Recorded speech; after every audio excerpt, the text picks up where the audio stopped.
we doing? Good, good. Geno, what have you learned about your guys in the first 3 weeks here of the season?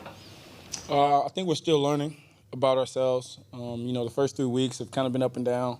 We've had, a lot of stretches where we've been really good, and then we've had some stretches where we haven't really moved it much. And a lot of that, I think, is on us. I think things that we can clean up. But overall, man, I feel like the guys are locked in. Everyone's, been together, and, the brotherhood and all the things that we talk about in the offseason is really showing up. So, guys are really just, banding together, and, you just see the leadership showing up, again and again out there on the field, in the practice field, in the meeting rooms. And overall, man, I think we're still learning about ourselves. But so far, I think we did some great things, and then some things we have to clean up as well. Took some big steps last week on offense, but the red zone still looks like it's an issue. 25% of the time scoring touchdowns so far in the first 3 games. What do you think is holding the offense back inside the 20 right now? I just think we need to finish. When we get into the red zone, we just got to go out there and finish. We got to score touchdowns in the red zone. Can't just be happy with settling with field goals. Obviously, there's going to be things happen, and there's been things that have happened where we've shot ourselves in the foot here and there. But for the most part, man, we just got to finish. It just comes down to our want to and our will to finish in the red zone. You've been here a few years. What about the way you guys handle travel? I mean, living in Seattle, every game seems like a long trip. Yeah. Those early games, in theory, should be tough because you're getting up early. But what do you think allows you guys to play well at 10 a.m.? Well, to me, I think Coach has put together a great schedule for us going on the road. We do a lot of two-day trips, especially going to the East Coast. And, I think, Coach just does a great job of getting us ready. You got guys like our strength staff who are just fired up in the mornings on game day. You can hear them yelling from your room, and there's music blasting. The environment's up-tempo, and so when the games come about, man, like you got no choice but to wake up and be ready. And I think the two-day trips help a little bit too as well. But for the most part, man, it's all Coach and his staff and the way they get us prepared. What did you see in how Detroit kind of shut down Justin Jefferson last week, and would you expect them to do something like that against you guys at all? Yeah, they doubled him. They played man, and they played great coverage. It's the reality. They played great coverage on Justin, and he's a great player. And we have great players on our side as well, so we expect to see some of the same things. If it works, they're going to try it again until we can solve it. And so we can expect some doubles and a lot of man coverage, and we just got to be ready to go out there and win. We got a lot of great guys, really good receivers all over the place who can go out there and make plays happen for us. So getting those guys involved, as well as getting DK the ball when the opportunity arises, is gonna pay off, I think.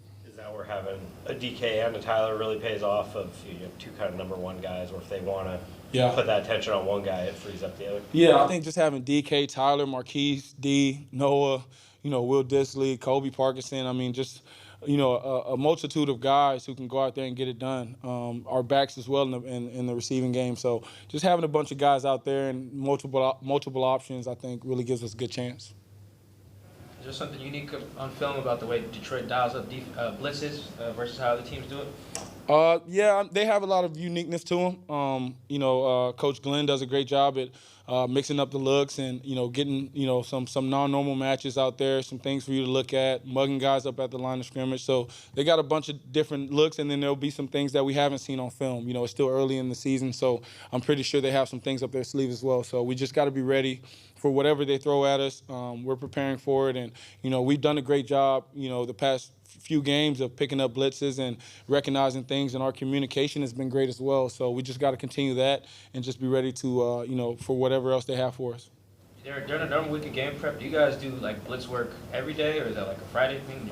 Yeah, we try and do it every day. I mean, that's the first thing I watch when I watch film is all their pressures and see where it's coming from and how they, what the fronts look like and how they do it. And so we talk pressures every single day. I mean, as you know, they can call a blitz on any play. It doesn't have to be third down. So we're always just trying to find new looks and figure out ways to, solve those problems. Did you watch Hard Knocks at all? Not at all. Do you remember what happened 10 years ago today? Not at all. What happened 10 years ago? Baylor and West Virginia, 63. Yeah. That was a fun one. That was a fun game. Yeah, back in the day. Yeah, it was our first game. That was the first game West Virginia in the Big 12, and it was a good game against Baylor. We happened to get the win. Yeah, that was pretty cool. Anything's changed with your third down offense at all without Travis being out there? Man, Travis is, he's a big loss for us.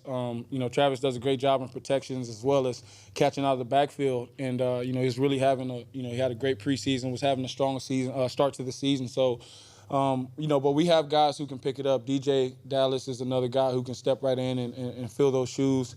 We got Penny, of course, and then, Ken Walker as well. So, obviously, we'll miss Travis, and he's a big part of our team. But, having those other guys as well really, really helps us out.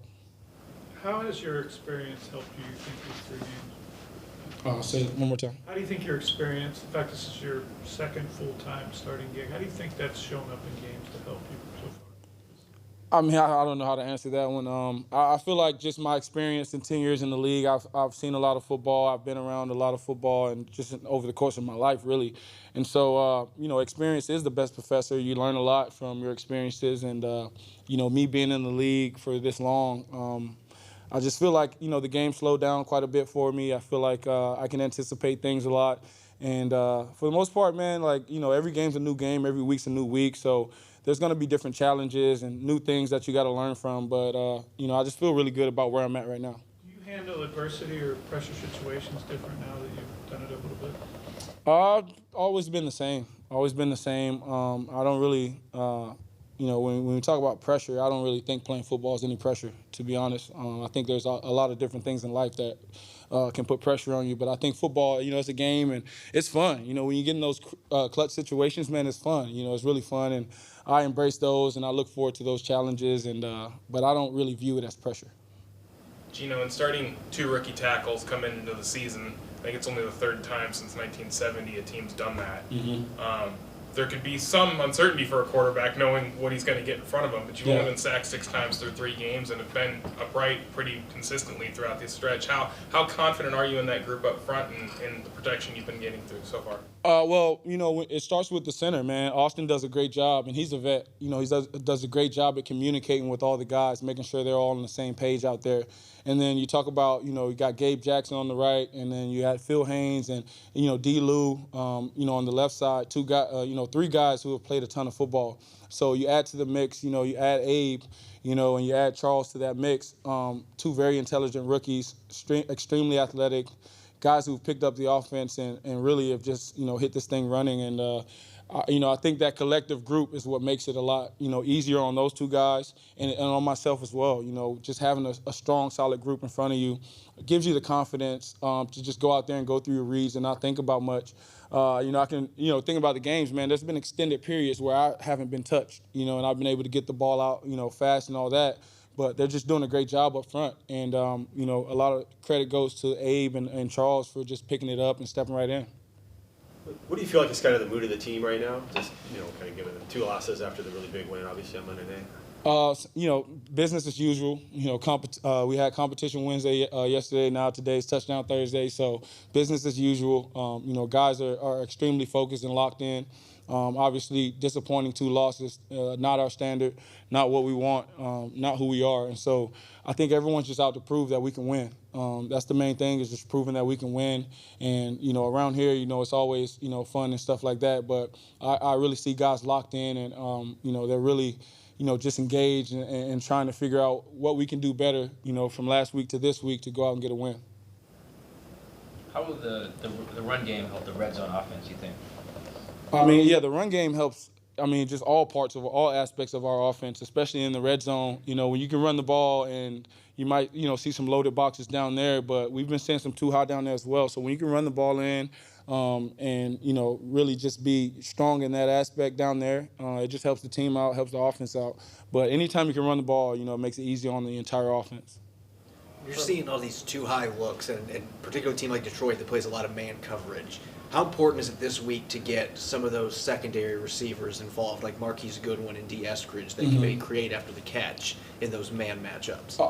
That's a good question. It's very important, really important to get those guys going. Get Noah Fant going, get Kobe Parkinson going, Will Disley, as well as, like you said, Marquise and Diaz-Scritch and our running backs as well, because we know the ball's going to go to 16 and 14, and they do as well. And so they're going to do their best to go out there and stop those guys.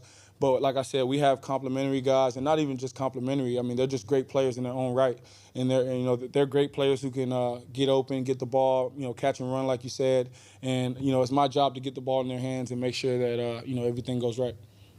What kind of strides do you think you took last week in sort of getting more of a downfield offense going, passing game?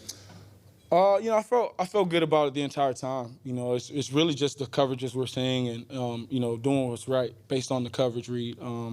Whether it's downfield, like I said, downfield, intermediate, or short, it's about making the right play, getting the ball to the right guy, making the right read. And, Shane does a great job at mixing it up. When we have our shots, we do take them. But with the way teams have played us, it's just, we really have to do what's best for the team, which is just to move the ball however we can. And so I think we took strides. And I think we'll continue to take more strides as the season goes along. But I also don't want to force it. We just got to do what's right. For a quarterback, what does being more comfortable in offense look like? I think you just, when you're more comfortable in the offense, it slows down. The game slows down. Your reads, you can anticipate them faster. You know where the guys are. You know where your checkdowns are. Know where your hots are. And, you're just playing free. You're not thinking much. You're just out there just playing the game. At what point, I guess, how long did it take you to get super comfortable last year when you were just thrown in there? From right from the get-go, that first drive. I always feel comfortable because I feel like I prepare myself, well enough to go out there and just play freely. And, Shane, like I said, does a great job at, he's in our meeting room. So we're talking every single day. And it's great to have a coordinator who talks you through the situations and scenarios. And, you just go out there and, you see what you see, and this is a look we talked about, and you just go with the read. And so I feel really good out there, and I think that's something that's continuing to grow as well. But overall, we're in a good spot. Is that not always the case where the coordinator's in the quarterback room? No, it's not. It's not. But it's definitely an added bonus when you have that. Did you grow up with the professional team that you rooted for, NFL team? I grew up a Cowboy fan a little bit, just growing up in the 90s, but I was mostly a college fan. I love college football. What was your college team before you were in West Virginia? Florida State, UM, those are my two teams. Why UM? Oh, not two, not you, Florida guy. Yeah, born in Miami. Uncle played for UM. Just my whole family's UM fans, and then I was a Florida State fan, just like the Knowles growing up. Did UM recruit you? UM did not recruit me. They did not. They were one of the few schools who didn't. Anything else? Thank you. Thank you.